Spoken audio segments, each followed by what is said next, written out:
Existem conversas que informam e existem conversas que transformam. Aqui a gente abre espaço para aquilo que muitas vezes fica escondido até da própria mãe. As dúvidas que ela sente, mas não sabe se pode questionar. Os medos que aparecem quando o filho adoece. E as decisões que ela toma tentando acertar, mesmo sem ter todas as informações. Eu sou Maiana Mustafa, psicanalista integrativa e especialista em saúde mental materna. E este é o podcast Conversas que Curam, um espaço de escuta, consciência e transformação para o universo materno e para a alma feminina. Mães, sejam muito bem-vindas.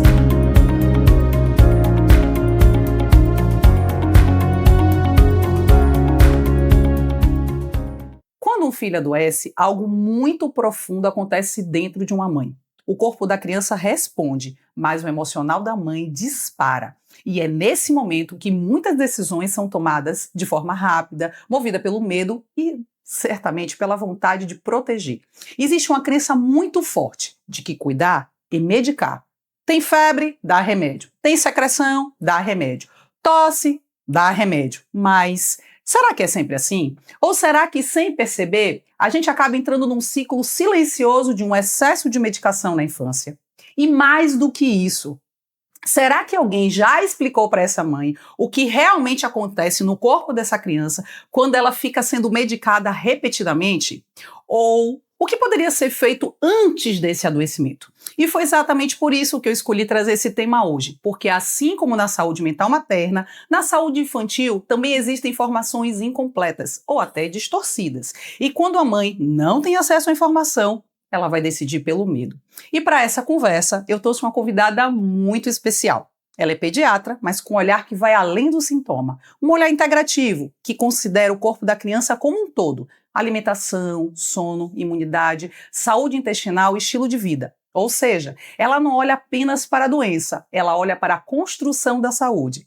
Doutora Laís, que bom receber você aqui!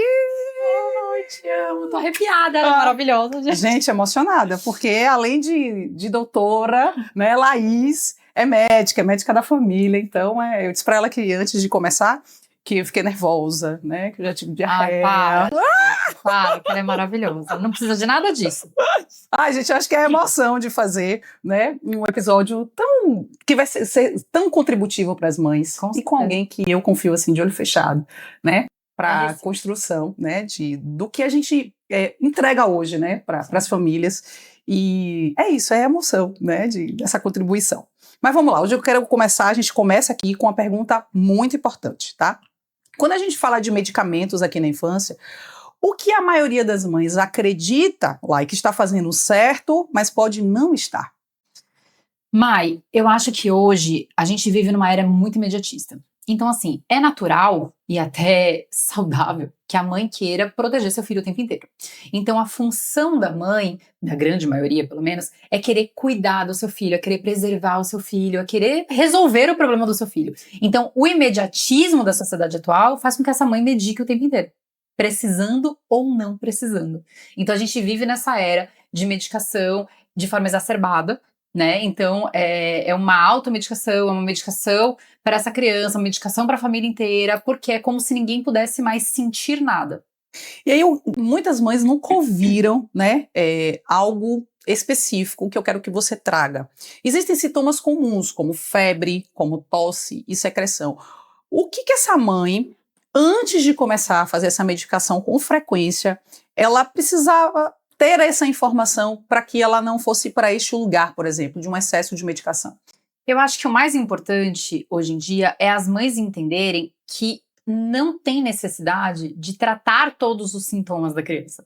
É voltar um pouco para a raiz, né? Quando a vovó falava, dá um chazinho, deixa essa criança tomar um sol para trazer mais energia. É trazer um pouco as crenças do passado mesmo e tirar um pouco dessa necessidade patológica que a sociedade está atualmente de tratar os sintomas. Então, quando a gente pensa em só tratar o sintoma, tá com tosse, dá um antialérgico, tá com febre, dá um remédio para febre. É como se as crianças não pudessem hoje em dia sentir mais nada. E quando a mãe faz isso de uma maneira recorrente, ela ensina o corpo dessa criança que essa criança não pode sentir. Né? Então a gente atrapalha até a maturidade desse sistema imunológico. Então, essas mães, elas precisam entender que eu também sei disso, eu também sofro, eu também sou mãe. Quando a criança adoece, a gente quer simplesmente que ela pare aquele adoecimento e melhore de imediato, mas a gente precisa respeitar o processo do amadurecimento desse processo imunológico também, tá? Lá eu percebo isso também em clínica, né? E uma das coisas que eu converso, faço mesmo, né, uma educação com as mães, porque eu acho que a informação ela vem para esse lugar de educar, é as mães começarem a acreditar na biologia do corpo. Isso. Né? Então, esse acreditar na biologia do corpo, o corpo ele consegue voltar para o estado de equilíbrio, ele dá conta. Você sente que falta um pouquinho isso, né? Quando você diz assim, vamos voltar para o antigo, vamos voltar para o básico bem feito, vamos tomar um chazinho, vamos tomar um sol, né? Você consegue ver o quanto a gente foi desacreditando da potência que o nosso corpo ele consegue receber um vírus, receber algo externo e a inteligência biológica desse próprio corpo, com o sistema imunológico, ele consegue ir, lógico, com os estímulos recebidos bem feitos, uma hidratação adequada, uma alimentação adequada, né, um acesso à natureza, você realmente percebe que as mães, elas perderam esse acreditar na biologia desse corpo da criança? Sim, mas eu também tenho uma justificativa para elas, porque assim, hoje, as mães, a gente vive uma era de muita sobrecarga. Né? A sobrecarga mental materna, que é o que você fala tanto e você trabalha isso tanto, ela é muito cruel. Eu acho que a palavra é essa, sabe? Ela beira a crueldade. Então, essa mãe é como se ela não tivesse... ela não consegue lidar emocionalmente com o adoecimento desse filho. Então, o fato de medicar de maneira precoce, o fato de trazer o industrializado rápido ali na alimentação dele, para a praticidade dela, o fato de deixar esse menino muito tempo exposto à tela e menos à natureza, também é para a praticidade dela, porque provavelmente a tela deixa o menino sossegado, ela precisa trabalhar, né? Então, a sociedade hoje, enfim, a comunidade que se vive hoje, são de mães sobrecarregadas. Então, elas precisam agir da maneira que estão agindo para que elas consigam sobreviver mentalmente, né? Então, vai muito desse lugar do bem feito, como uma boa alimentação, como a exposição à natureza, como um bom sono. Isso exige um certo trabalho e é muito cansativo, né? Então, eu entendo quando as mães recorrem a esse imediatismo, mas a gente tem que entender que isso tem uma consequência. Então, o corpo vai sentir isso em algum momento e as crianças sentem, não tem jeito. Quando eu estou lá em clínica, quando elas optam, né? Eu conheci a integrativa. Nossa, Maiana, que coisa maravilhosa. Realmente, a gente sai da superficialidade de enxergar o corpo com um aspecto, né, pontual e a gente começa a ver um todo. Eu vou dizer, nada melhor do que a gente ver um todo, né? A gente começa a ver um todo, até para as mamães aí que gostam do controle e do domínio. Quando você vê um todo, você diz, nossa, tô com um controle. Agora nossa, sim, né? agora tá tudo certo. Agora eu consigo ver tudo, Agora né, Lai? Gente, é isso! Então elas ficam extremamente empolgadas, mas o que Lai trouxe, que é muito real, é a consequência de você optar pelo método. Isso. Né? Elas se desesperam, Maiana é coisa maravilhosa, mas como é que eu vou encaixar isso na rotina? Isso. Né? E eu digo, quando a gente se transforma numa mãe, a gente precisa ser uma excelente planejadora. Então, a partir de agora, você vai entender o que é prioridade. Né? Então, quando você começa, a gente vai falar de um pouquinho de suplementação um pouquinho mais na frente, mas quando você começa, por exemplo, uma suplementação, que sim, você precisa abrir um espaço na rotina para que você comece a encaixar isso e tudo mais. Isso, Lai. E ela vê o resultado, ela disse, não, isso aqui é prioridade. Então ela já começa, né? Então, quando a gente fala dessa sobrecarga, né, Lai, eu acho que é muito a mulher, ela fica repetindo esse movimento de sobrecarga e ela, né, não bota um pouco do nariz do lado de fora, buscando algumas pequenas soluções. A gente não está pedindo para você ir para uma polaridade oposta, mas pequenas soluções que inclusive te tirem daquele lugar. Porque se eu já estou sobrecarregada e meu filho adoece, percebe que vai ficar ainda mais intenso, né, Lai? É insalubre. Vira insalubridade, né? Insalubre. Porque você não vai dormir de noite, né? A gente vai falar da nossa amiga febre agora, que ela teve febre e acabou o sono da mãe. A gente vive na era da febrofobia, né? É um medo, é um pânico com essa febre. Doutora, minha filha tá com febre. Elas, de fato, elas entram em pânico. Eu entendo, como mãe é desesperador a gente ver o filho com febre. Não é confortável, ninguém gosta de ver o filho com febre, ninguém gosta de ter febre. Mas a febre é um mecanismo de defesa. Então, de maneira muito lúdica, eu explico para as mães que entendam que o nosso corpo, eles têm soldados de defesa. Então, soldadinhos de guerra. Eles vão para linha de frente quando o vírus, bactéria, enfim, o causador da febre entra. Então, quando o invasor entra no campo de batalha, os soldadinhos, eles são acionados pelo nosso cérebro, vão lá combater. vão lá, vão combater. Então, o nosso corpo vira um grande campo de concentração. E isso faz com que o nosso termostato, né, a nossa temperatura suba. Aí vem a mãe desesperada e fala, vamos medicar. Então, a febre começou agora, minha senhora. Os soldados de defesa mal chegaram no campo de concentração. Acabaram de entrar, né, lá. Eles estão doidos eles querem vencer essa luta. A batalha, doido pra combater. E a mãe faz o quê? Ela medica. E o que acontece quando medica? Os soldados vão dormir, vão se recolher e aquilo que causou continua ali.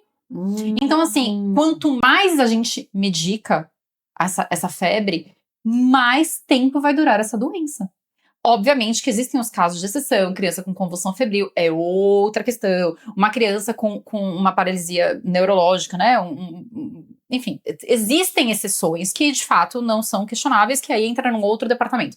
Mas a criança que não tem nenhum tipo de problema de saúde, quanto mais você vai medicar essa febre, mais febre ela vai ter e mais tempo de adoecimento. Então a gente precisa não medicar a temperatura. O termômetro ele é um amigo para a gente entender o nível ali da temperatura, mas não para se desesperar. Não significa que uma febre de 40 é mais perigosa que uma febre de 38, tá? Que é mais baixa. Então, é muito sobre você medicar a criança e não a temperatura. Perfeito. Existem crianças que com 37,9, uma febre extremamente baixa, tá extremamente prostrada, riada, desmaiada no sofá. Essa criança merece ser medicada. Porque o corpo dela está com dificuldade em lidar com esse processo. Então é nessa hora, Laik, então assim, as mães elas ficam com essa dúvida, você falou o medo da febre, né? Eu acho que muitas vezes o que atrapalha esse desenvolvimento desse sistema imunológico é essa ansiedade dessa mãe querer fazer com que essa febre saia do corpo dessa criança. Mas hoje ela já aprendeu aqui que a febre, ela é esse mecanismo. É amiga. É amiga. A febre é sua amiga. Se ela apareceu aí, né? Se a gente tem que já vamos acolher a febre. Me dizer, seja muito bem-vinda, senhora! Porque você vai limpar o que chegou rápido. Exato. Né? Depois de Laís, a febre virou minha amiga. Antes eu dizia, a primeiro pensamento, chegou a febre, eu dizia, ai meu Deus, agora, vai. Socorro, vai ter vai ter um negócio aqui. E depois que a febre chegou, eu digo, a febre tá aqui, maravilha, seja bem-vinda. Tem soldados trabalhando. Exato. A gente tem que pensar que bom, existem soldados aqui trabalhando. Que estão, né, fazendo o processo de cuidado com esse próprio corpo. E eu explico até meu filho sobre isso, né? E aí, quando ele tá com febre, ele fala, mãe, os soldadinhos estão aqui trabalhando. Eu digo, vamos ajudar os soldados? Ele, vamos lá. E ele bebe água. Qual é o alimento que o soldado mais gosta? Vamos admiti-los. E aí ele já entendeu. Inclui a criança nos processos, fica mais fácil. E até entender como funciona esse próprio corpo, né, Lai? Só que assim, o que eu percebo é esse medo da febre, ele vem muito do eu tenho que medicar essa criança, como você trouxe, não a temperatura, tá? Qual é esse momento, né? Você disse quando ela tá muito prostrada, qual é o momento que essa mãe precisa, por exemplo, agir, né? Que essa febre precisa ser respeitada, porque eu sinto que né, não é medo, não é respeito, é medo que as mães têm da febre. Mas quando é que essa febre ela chegou no período, né, ali num momento, nesse processo com a criança, e que realmente precisa, né, entrar com a medicação para não acontecer uma convulsão. Quando a gente fala a convulsão é até importante falar, de maneira muito breve, ela não é causada pela temperatura em si. Então, por exemplo, uma criança que está com 40 graus, não necessariamente ela vai convulsionar. A febre é a velocidade que essa temperatura sobe. Então, normalmente, quem tem convulsão febril tem com 38. Olha, porque essa temperatura estava 37, de repente, em minutos subiu para 38. Isso faz convulsionar. E não a temperatura em si. Tá? É a velocidade dessa subida. Nossa. Tá. E mãe, eu acho que até uma crença geral com relação ao que é uma convulsão. Né? E confesso, antes de Laís é pediatra do meu filho, antes de encontrar Laís, nem digo quantos anos, né, Laís? Alguns anos atrás, não precisa. Não precisa entregar. Não precisa entregar quanto tempo. E quando ela me explicou sobre a febre, o meu maior medo é que meu filho convulsionasse quando chegasse uma temperatura de 39, né? Então eu acho que existe muita informação distorcida sobre a convulsão. Acho que você trazer essa informação dessa velocidade que sobe e que tem a tendência a mais de convulsionar, faz com que essa mãe sinta um alívio agora. E mais ainda eu quero te perguntar, ela tá ali, botou o termômetro, aí ela bota de novo 38, ai meu Deus, vai convulsionar. Porque ela pode ir para esse lugar. Sim. O que acontece quando essa criança convulsiona, por exemplo? Ai meu Deus, vai causar problema com meu filho. Esse detalhe, fala um pouquinho dessa hora, da medicação e dessa possível convulsão se acontecer, o que a gente faz ali, Quando a sabe? criança tá com febre, é isso. Eu não indico de imediato a medicação, né? Enfim, vou falar a dipirona, o paracetamol, às vezes até o ibuprofeno. Mas eu indico, né, que as mães façam uma homeopatia específica para febre, uma compressa, né, com essência de limão, que eu indico, tem até no meu Instagram para quem quiser ver como é que faz. Então, eu indico esses processos mais naturais para que essa febre seja acolhida, esses soldadinhos tenham um pouco mais de força e potência e isso seja resolvido mais rápido. Não conseguiu, não resolveu, essa febre tá subindo rápido, o que é que a gente faz? Banho morno, tá? É uma boa tática. Não gelado, pelo amor de Deus. Pega o menino queimando de febre, Sacanagem.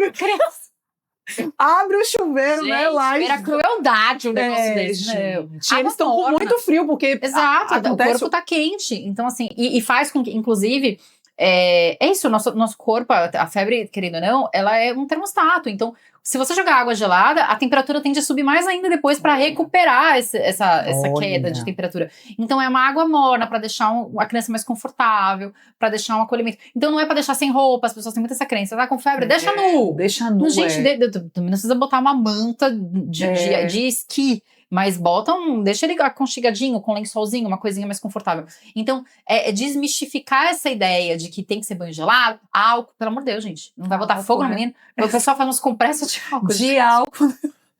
Não. Não é porque a mamãe fazia, olha, gente, a gente volta pro antigo, mas a gente seleciona.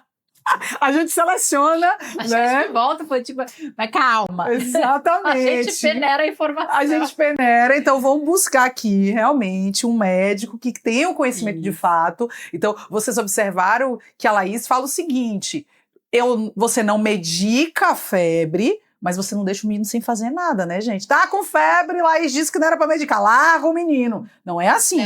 Então, observe que existe uma preparação para o corpo para que esses soldados, eles trabalhem de uma melhor maneira possível. E até, Maia, eu gosto de falar muito isso, tá? Porque, assim, eu entendo que a pediatria funcional integrativa, infelizmente, ela não é acessível ainda para todas as pessoas. Mas existem homeopatias prontas que você compra em farmácia para febre. Né? Então você não precisa gente, obviamente que ter um médico para te orientar, a orientação médica ela é sempre necessária, eu não estou falando que não precisa, mas para aquela mãe que hoje não pode, ela consegue ter acesso a uma homeopatia comprada pronta com esse fim para febre, né? Então a gente pode tentar fazer esse movimento aí de mudança. Até os próprios alimentos. Existem alimentos hoje que estão comprovados, existem artigos mostrando que eles ajudam com o combate da febre, o próprio mirtilo, água de coco, tá? É excelente para o processo da febre. Então existem o própolis, existem alimentos acessíveis, suplementos, fitoterapias, homeopatias que são mais acessíveis, que podem ajudar nesse processo da febre. Agora é importante falar também, aquela criança que está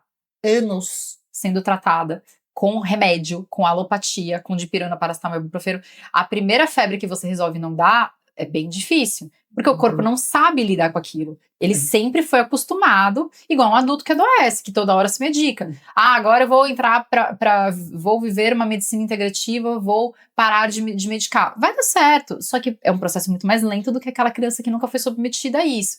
Tá? Então, isso é importante a gente entender. Então, assim, quando as mães chegam pra mim com uma criança grande, de 4 anos, com adoecimentos frequentes, que querem virar essa chave, né, querem ir partir pro mais natural, a gente consegue, mas é um processo um pouco mais lento. Então, os primeiros adoecimentos, elas ficam bem assustadas, ficam com medo. Então, eu acabo acolhendo nesse lugar de calma. Vai dar certo. Vai dar certo. Né? Confia. É questão de processo, você passou muito tempo fazendo isso. Exato. O corpo não sabe resolver. O corpo não sabe. Gente, olha o perigo por trás do excesso de medicação. Você tirar o que o próprio corpo, né, nasceu para fazer.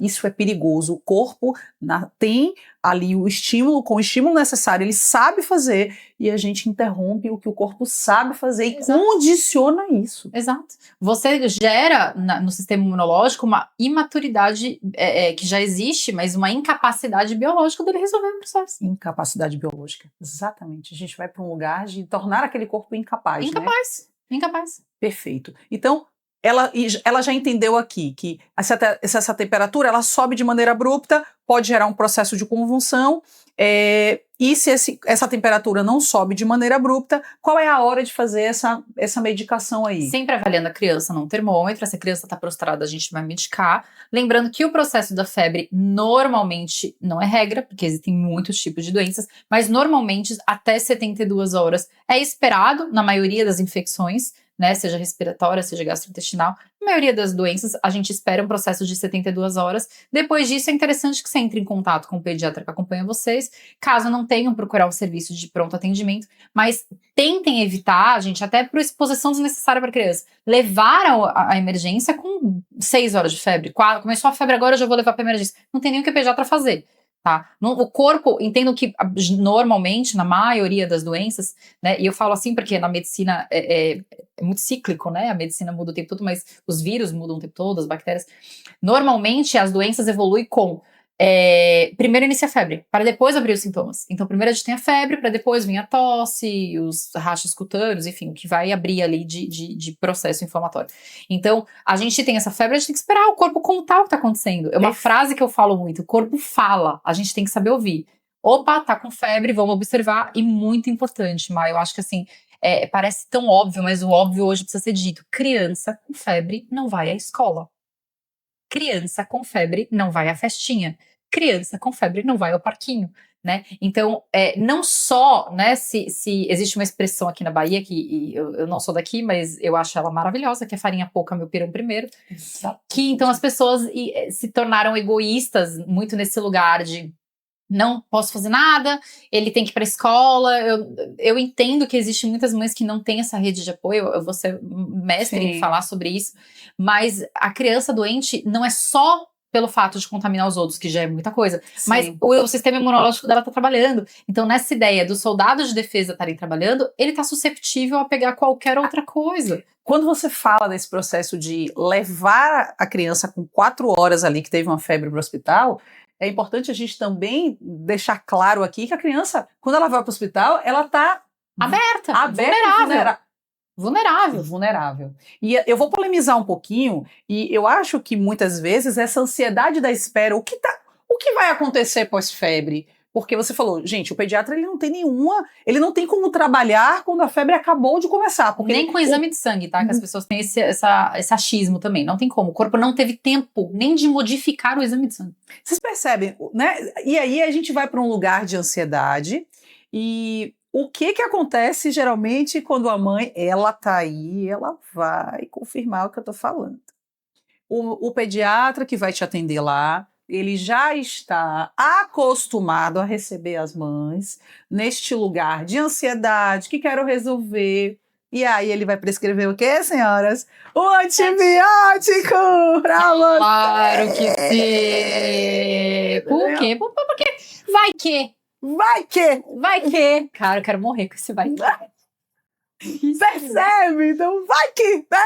E aí você sai de lá com antibiótico. E aí eu quero muito que a doutora Laís traga assim, o que é este uso excessivo de antibiótico na infância? Ela quer polêmica. A gente precisa... Ela quer polêmica, vamos na polêmica. Gente, eu preciso contar uma história pessoal. Eu tinha viajado com o filho, ela vai lembrar disso. Eu viajei com o meu filho e aí ele fez a primeira vez uma aula de surf.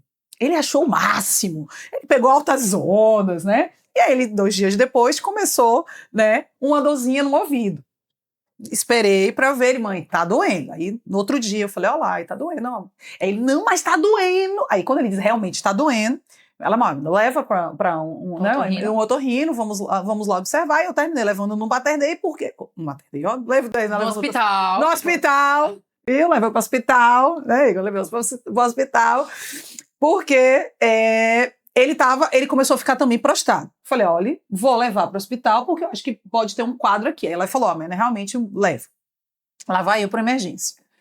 A médica fez a avaliação e me disse assim, mãe, gente, tem uma inflamaçãozinha, ó. Tem uma inflamaçãozinha. Já perdeu a segurança pra mim. Tudo que vai no diminutivo pra mãe, já perdeu. Tá com uma dorzinha, tá com uma inflamaçãozinha, tá com uma manchinha. Pra mim já perde. Me matou. Uma inflamaçãozinha. Aí eu falei, ok. vou botar ele ali no dipirona. O menino já estava, gente, derrubando o hospital, ou seja, aquela prostração já tinha ido embora, né? Acho que ele queria realmente dar um rolê no hospital. Mas a criança faz isso, né? A criança faz a mãe vestir a roupa de palhaço quando chega na emergência. Gente, a criança tá arriada. Doutor, eu juro, ele estava arriado. Laís, ele estava. E você sabe que ele adoece super pouco, né? E quando ele adoeceu... E o menino brincando na sala, aquela coisa. E eu e Pablo assim, tipo, meu Deus do céu. Mas a gente seguiu o fluxo. Ela falou, bota ele para tomar ali uma medicação. Como você sabe que pela integrativa a gente medica em último caso, quando eu olhei 7 ml de pirona, quase eu morro, né? Laís quase morre na sequência, depois que eu contei a ela. E aí eu saio da sala com a prescrição de quê, gente? Lógico. De um antibiótico. Para a inflamaçãozinha. E aí o que eu fiz? Lasquei, lógico, a prescrição, com muito amor, agradeci, né, saí da sala, deixei ele tomar medicação, mandei, aí a minha médica, que acompanha, disse, pelo amor de Deus, não é na inflamação, ela viu, não tem público, não, então beleza, a gente vai fazer algo aqui diferente. O que aconteceu, gente? 3 dias depois o problema foi resolvido sem antibiótico, ou seja, aquele corpo foi poupado de ter inserido um antibiótico. E o que acontece nessas situações vai entrar um antibiótico, 3 dias depois ele melhorou, e ele ia melhorar com antibiótico, vai ser, é porque realmente foi um antibiótico.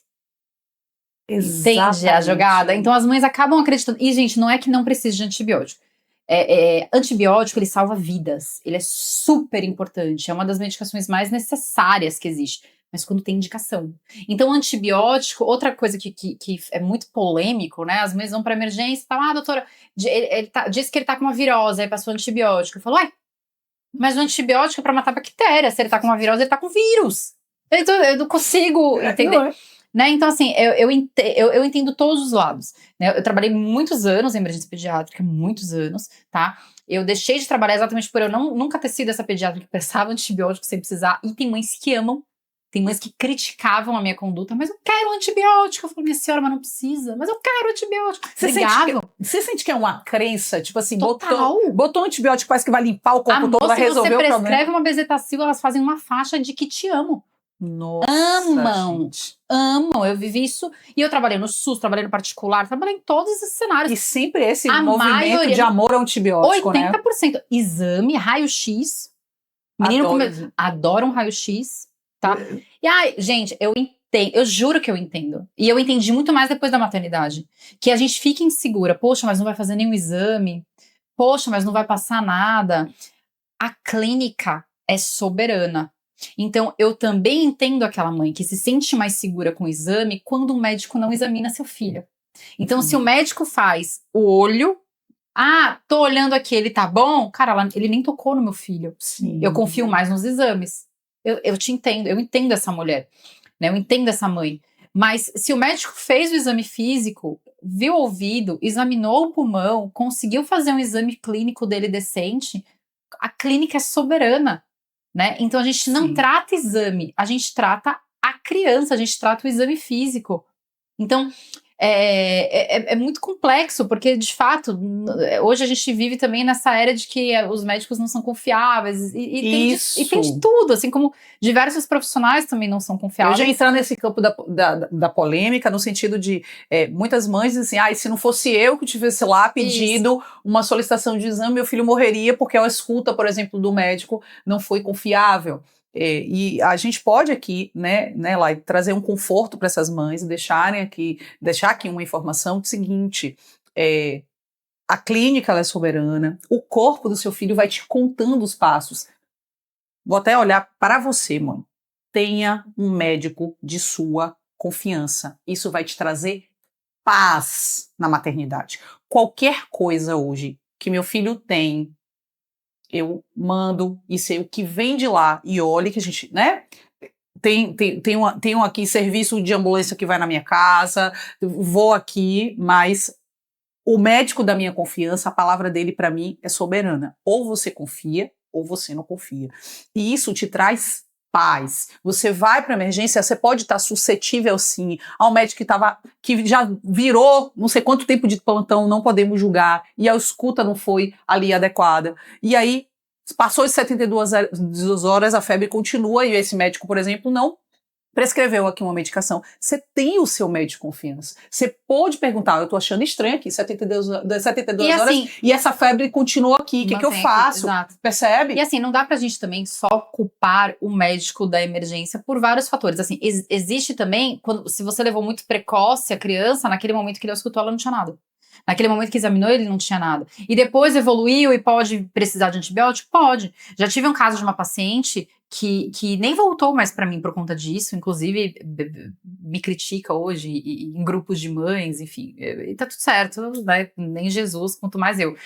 Ela, a filha dela adoeceu, ela levou pra emergência, fizeram um exame de sangue, ela me enviou o exame de sangue, eu falei, olha, pelo exame não tem nada acusatório, né? A menina continuava com tosses persistentes, passaram antibiótico. Eu falei, olha, não, os exames não justificam o uso do antibiótico. Vamos manter essa criança em casa, fazendo fisioterapia respiratória para essa necessidade. Vamos manter as orientações que eu passei para ela de medicações homeopáticas, e tinha passado até uma alopática, se eu não me engano, mas vamos segurar o antibiótico. 48 horas depois, a menina não melhorou. Ela voltou para o hospital, a menina precisou internar. A culpa foi minha que não autorizei o antibiótico? A criança evoluiu, né? E ela teve critérios depois de 48 horas para entrar com antibiótico.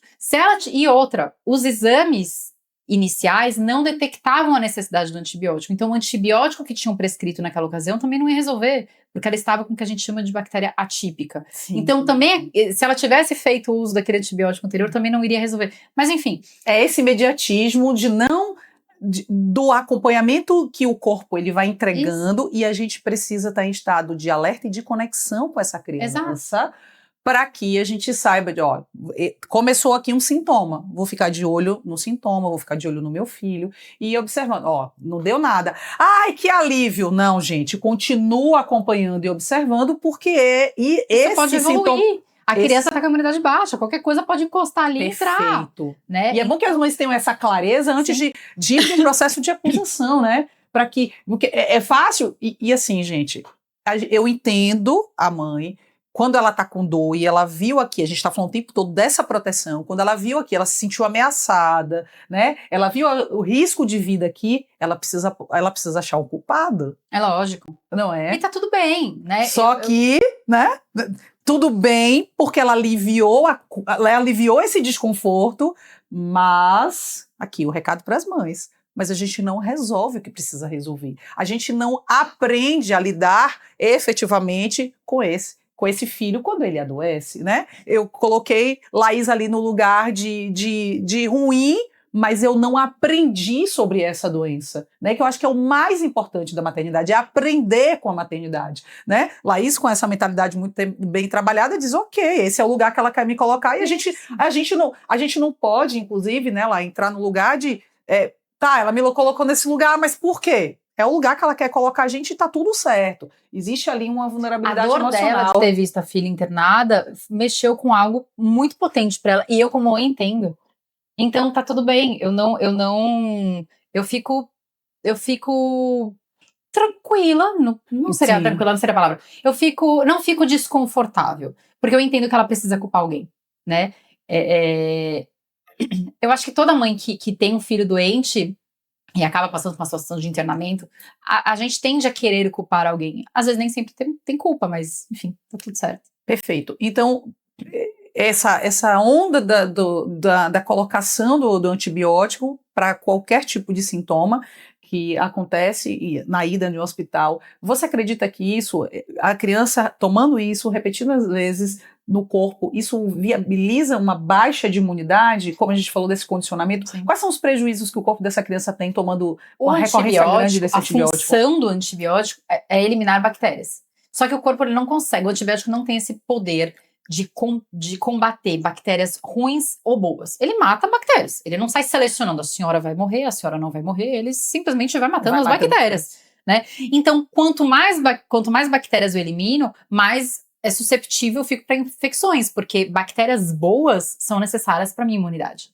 Então, quanto mais antibiótico eu uso, menos imunidade eu tenho. É proporcional, é um ciclo, né? Então, toda vez que a gente usa um antibiótico de forma necessária, foi necessário, a gente precisou dele, ótimo. E faz uma restauração a gente faz uma restauração dessa microbiota intestinal. Quando a gente faz uso de antibióticos sem necessidade, e isso vai ficando recorrente, é tenebroso, porque aí entra num ciclo. Aí, amor, essa mãe que já tá exausta, porque o filho doente gera exaustão na mãe, não tem jeito, vai ficando mais exausta e ela entra num burnout muitas vezes. Exatamente. Né? Então, muitas vezes você sabe disso. Eu tratei a criança e a mãe ao mesmo tempo, porque essa mãe estava entrando em colapso. Sim. Né? Então, eu não precisava só tratar a microbiota dessa criança, eu tive que tratar essa mãe, porque ela estava em colapso pelos excessos de adoecimentos dessa criança. Então, o antibiótico, quando muito bem prescrito, ele é essencial, necessário e inquestionável. Quando não bem prescrito, aí acaba tendo muitos prejuízos, infelizmente. Existem outros dois que também a criança entra num processo viral, né? Ah, meu filho está adoecendo muito, corticoide ou aqui um antialérgico. Gente, isso é importante a gente trazer também, além do antibiótico, para que essa mãe ela também veja os prejuízos de se ter um corticoide de maneira excessiva, de se ter esse antialérgico de maneira excessiva. Então, assim, o filho está com virose. A gente sabe que muitas vezes se prescreve um antialérgico, depois um corticoide. Realmente é necessário? 95% das vezes não. Gente. Por que ele é tão prescrito? Porque eles resolvem o sintoma, mas eles camuflam a causa. Então, assim, o corticoide, quando eu praticava apenas a pediatria tradicional, que foi pouquíssimo tempo, eu gostava muito do corticoide. Ainda gosto, confesso.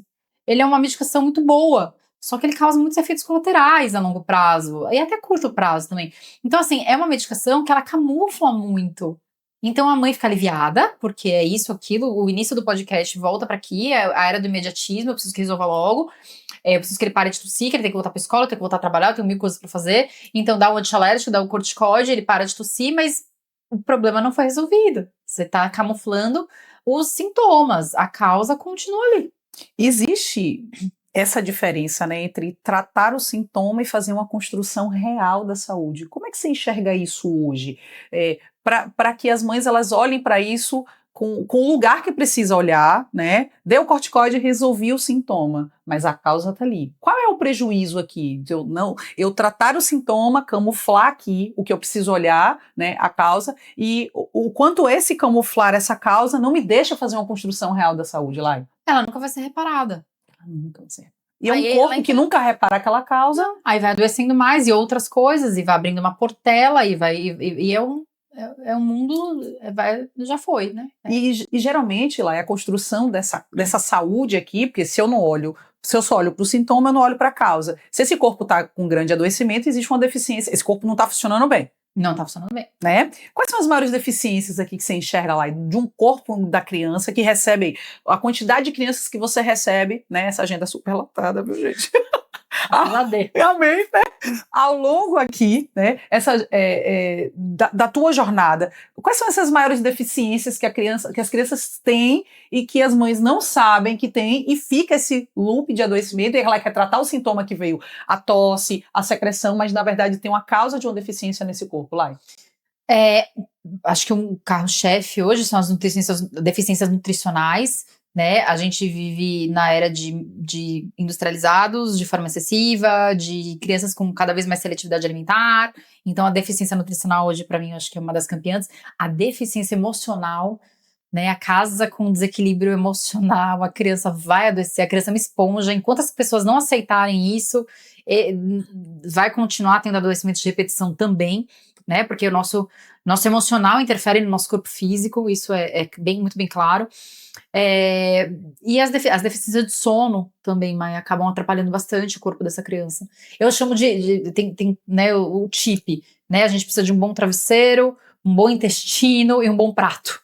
Nossa, né? É a perfeito. tríade aí da infância, o travesseiro, o intestino e o prato. Eles têm que estar em equilíbrio para as coisas fluírem. E a harmonia do ambiente aí, que também é muito essencial. Vou fazer um episódio com essa harmonia do ambiente, para que elas escutem de uma pediatra a importância, né? Vai ser o próximo episódio, viu, senhoras? Se liguem aí que vai ser o próximo episódio que a gente vai falar da importância desse emocional da mãe para a harmonia do corpo dessa criança. E quando a gente toca nesse assunto, eu percebo que as mães entram num lugar de muita defensiva, né? Como se a doença do filho fosse culpa delas. A gente está falando de consciência e a gente vai abordar isso muito, vou chamar você de volta, para a gente falar desse assunto, porque eu acho que isso leva a mãe para um salto quântico na maternidade dela. Né? Muito. Ela vai para um salto quântico. E aí, quando a gente fala dessa construção da saúde, é importante a gente saber que existe o suplementar, né? Que existe uma suplementação, que suplementação existe e que ela é necessária aqui para ajudar o corpo dessa criança a combater toda essa carga de vírus, que agora a gente sabe que está um pouquinho mais intenso, né? Quando a gente fala de suplementação, toda criança precisa suplementar? Qual é a visão que você tem com relação à suplementação para ajudar na construção dessa saúde? De maneira nenhuma. Tudo que vem com a palavra todo mundo não é bom, não é normal, tá? Então, a suplementação... E as pessoas têm que parar de achar que a suplementação é a resolução de tudo. Não é. Tá? Não é. A suplementação é a cereja daquele bolo lindíssimo, é a cerejinha do bolinho de cima, assim. Então, assim, a base é a alimentação, sempre. A base é a alimentação, é o sono, é a exposição à natureza, né? É o ambiente da família, a exposição, enfim, de uma maneira, de um lugar saudável para essa criança, a exposição a outras crianças. Isso sim é o mais importante. A suplementação é o bônus. Então, não é todo mundo que precisa ser suplementado. Não, perfeito. De maneira nenhuma. Individualização sempre. Para que a gente não comece a optar pela integrativa achando que a suplementação vai resolver, claro que não. Abrindo mão por causa do processo de sobrecarga dessa mãe, dizer agora eu vou entrar com a suplementação, vai resolver meu problema. Vai adiantar o quê você suplementar se você dá... Eu ia falar uma marca aqui. Se você dá hambúrguer com batatinha pra criança, com refrigerante, se você deixa ela comer doce pra caramba durante a semana, se essa criança fica exposta à tela muito mais tempo do que exposta ao sol. Não faz essa criança esporte, não faz esporte, não tem uma atividade física, não tem pais brigando o tempo todo dentro de casa, aí você vai dar suplementação que vai resolver o seu problema. Claro que não faz, você vai gastar dinheiro. É isso. Você já pegou algum caso? Eu vou deixar essa pergunta pro final, mas eu já quero que ela também traga um pouco dessa informação. Você já pegou algum caso que a criança suplementa, não, aí eu tô fazendo tudo certinho, e continua o loop do adoecimento. Diversas vezes. E aí vem a mãe naquele lugar, nossa, mas eu tô fazendo tudo que você tá me pedindo, porque ela não quer olhar para algumas coisas emocionais. Exato. Né? Diversas vezes. Caminhando pro final, e se uma mãe que está nos ouvindo agora lá e pudesse ouvir uma verdade sobre a saúde do filho dela, uma verdade que pudesse realmente transformar a forma como ela cuida dessa criança, o que você falaria para ela? Confia no corpo do seu filho. Confia no seu instinto de mãe. O instinto de mãe é uma coisa muito poderosa, que eu só entendi depois da maternidade. Isso pra mim é muito claro também. Quando eu era pediatra antes de ser mãe, eu achei que eu entendia muitas coisas. A maternidade me trouxe... não me fez uma pediatra melhor, mas me fez uma pediatra mais consciente, tá? Acho que mais realista, por assim dizer. Então, confie no corpo do seu filho, confie no seu instinto, né? Confia na essência ali que seu filho vai conseguir resolver o problema, resolver essa febre de uma maneira mais saudável possível. Confie. Doutora, existe algum caso, sem especificar ninguém, é claro, que te marcou de uma criança que estava assim, extremamente medicada, né, com esse excesso de medicação, e aí depois da abordagem integrativa você percebeu o quanto essa criança saiu desse ciclo e como ficou essa criança após essa limpeza, né, vamos assim dizer? Total, eu tenho depoimentos vários, mais de 30 de pacientes exatamente com esse cenário. Hoje talvez não tanto, hoje as pessoas já têm uma ideia melhor sobre o que é a pediatria funcional integrativa, então hoje já vem pra mim recém-nascidos. Hoje a maioria dos meus pacientes, na verdade, são irmãos daqueles que eu já atendo. Que legal, né? Então, mas no início... E muitas grávidas, inclusive, já querem começar, né? E é o ideal, né? É o ideal. A prevenção antes, né? Prevenção é melhor do que tratamento. Essa é uma frase que pertence a mim. Prevenir é melhor do que tratar em qualquer situação. Então, você previne é muito melhor. Mas quando durante muitos anos eu sempre peguei crianças muito doentes. As mães já vinham, eram clássicos, já entravam no meu consultório, doutora, a senhora é a minha última alternativa. E eu falava, meu Deus, socorro. Né? Mas vamos lá, vou te ajudar. Isso que a senhora resolve, né? Essa frase é típica aqui pra gente. Me falaram que você vai resolver. Então, só você resolve. Sozinha eu não resolvo, eu preciso delas, né? Então eu falava, vamos juntas. Eu sempre falo isso, vamos juntas. para ela não se sentir só, porque é muito solitário. A maternidade é muito solitária. Então, eu falava, vamos juntas. E nesse vamos juntas, eu posso dizer assim, com muita ousadia, que eu mudei muitas vidas, assim, com muita alegria, com pouca... assim, eu fico emocionada. Eu mudei muitas famílias, assim, e elas me mudaram. É lindo essa reciprocidade quando a gente trabalha com famílias, né? Não tem nada mais gratificante do que receber uma mensagem de uma mãe falando: você mudou a minha vida, você mudou a vida do meu filho. Sim. E isso muda a minha. Verdade, porque assim, a gente compartilha bastante, né, o cuidado que a gente tem com famílias, e trabalhar com famílias leva a gente para um lugar muitas vezes de desgaste emocional, para um lugar, né, de muita entrega, porque a gente vira agente transformador da família do outro, e isso é de uma grande responsabilidade, mas acredite, também de uma grande alegria e um grande orgulho da nossa parte. A gente não fala o orgulho com arrogância, mas o orgulho de saber que está fazendo a construção de um mundo melhor, né, Lai? Exato. Esse é mais um episódio do podcast Conversas que Curam. Quando a verdade encontra espaço, a cura começa.